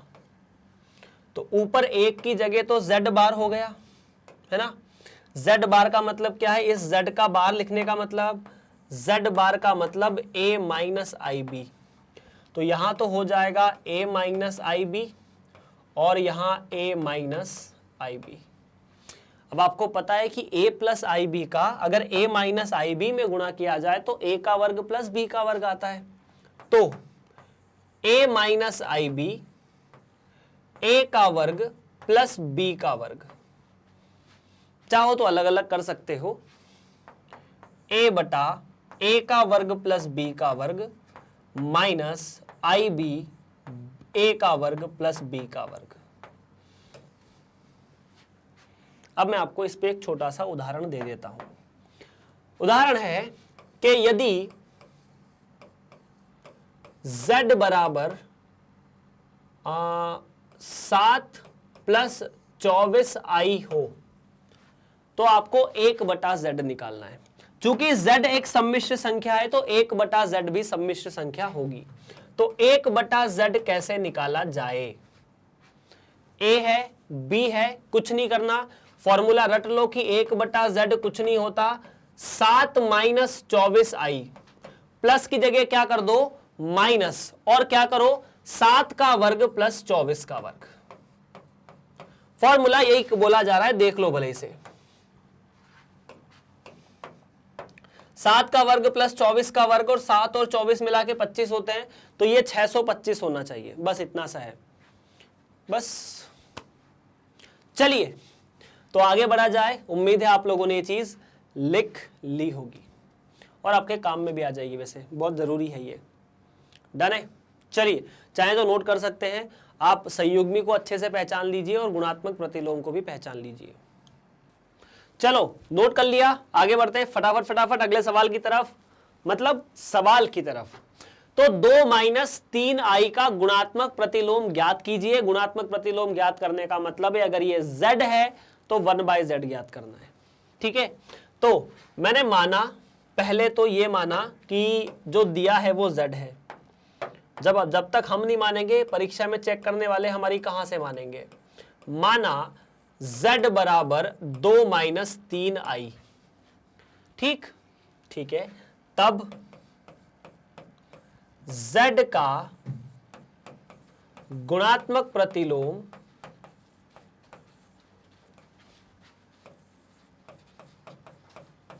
कितना, इतना 1/z। और ये कैसे निकाला जाता है, ये निकाला जाता है 1/2 माइनस 3i से। और अगर इसे निकालना है तब हम क्या करेंगे, तब हम अंश और हर दोनों में इसके संयुग्मी का गुणा करेंगे। तो 2 माइनस 3i का संयुग्मी होता है 2 प्लस 3i, 2 प्लस 3i। मैंने आप लोगों को रटा तो दिया है कि क्या होता है, लेकिन परीक्षा में आपको ऐसे लिखना पड़ेगा, ठीक है। यहां पर आप नोट करके लिख सकते हैं कि संयुग्मी से गुणा करने पर,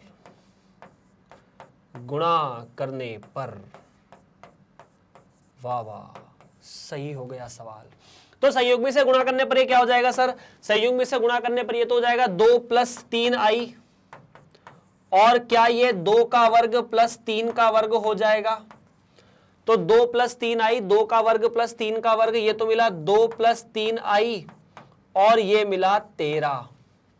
तो यही इस z का 1/z है या गुणात्मक प्रतिलोम है, 2/13 प्लस 3i/13। बस इतनी सी बात है, सिंपल सा सवाल समाप्त होता हुआ आगे बढ़ा जाए। आगे बात करते हैं यार। निम्नलिखित को a प्लस IB के रूप में व्यक्त कीजिए। 2 छोटे छोटे सवाल हैं और पहले वाले में आपको क्या करना है, आपको पहले वाले में हर में से सम्मिश्र संख्या हटानी है। कैसे हटाएंगे? संयुग्मी से गुणा करके। तो यदि मैं इस पूरे को z मान लेता हूं, z बराबर 5 प्लस रूट 2i। सर आपने इस पूरे को z क्यों मान लिया? क्योंकि ये पूरा भी तो एक सम्मिश्र संख्या है, आप इसे पूरे को z मान सकते हैं। ठीक है, तो अब क्या करेंगे? अब इसे लिखेंगे z बराबर 5 plus root 2i, 1 minus root 2i, और आप यहां पर 1 प्लस रूट 2i से इसका गुणा करेंगे।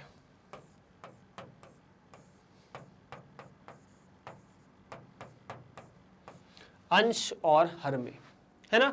जब भी इसे हटाना हो हर वाली संख्या को उसके संयुग्मी से गुणा कर दो। तो अगर संयुग्मी से गुणा करेंगे तो देखो यहां तो कोई समस्या नहीं है। हर में तो ये हो जाएगा 1 का वर्ग प्लस रूट 2 का वर्ग।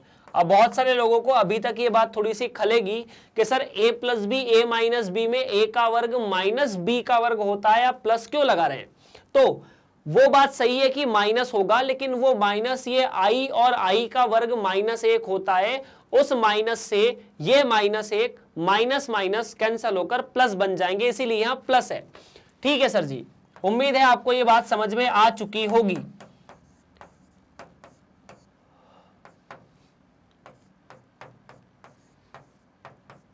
ऐसा कुछ? ठीक है, तो अब यहां आपको इसका गुणा करना है ऊपर वाली सम्मिश्र संख्या से और कुछ भी नहीं करना।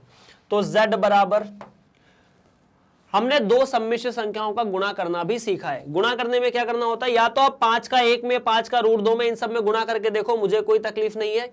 दूसरा तरीका, पहले दोनों का वास्तविक भाग 5 गुणा 1 5 माइनस दोनों का काल्पनिक भाग। काल्पनिक भाग में i को नहीं लिखना, रूट 2 माइनस 2, रूट 2 का गुणा 2 प्लस i सामने लगाया, रूट 2 का 1 में गुणा और रूट 2 का 5 में गुणा,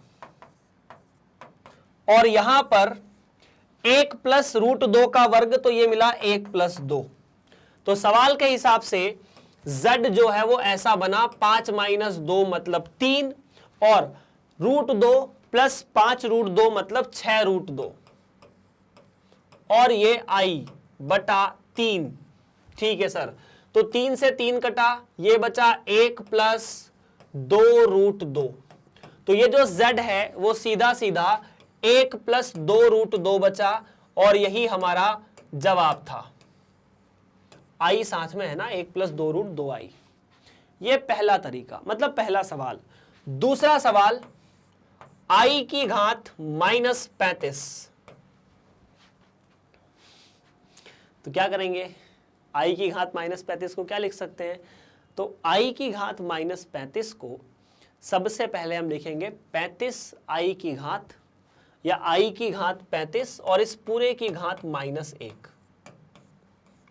और मुझे पता है कि i की घात 35 करने का मतलब है i की घात 3 करना। 35 को 4 से भाग दे दो, तो 8 चौक 32, बच जाएंगे 3, तो ये तो हो जाएगा i की घात 3, इस पूरे की घात माइनस 1।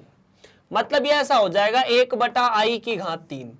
और हमने देखा 1 बटा i की घात 3 i होता है। अगर वो चीज नहीं समझ में आई तो कोई बात नहीं, यहां 3 घात है, ऊपर नीचे एक एक i का गुणा कर दोगे तो शायद नीचे i की घात 4 बन जाएगा, और i की घात 4 का मतलब तो 1 होता है।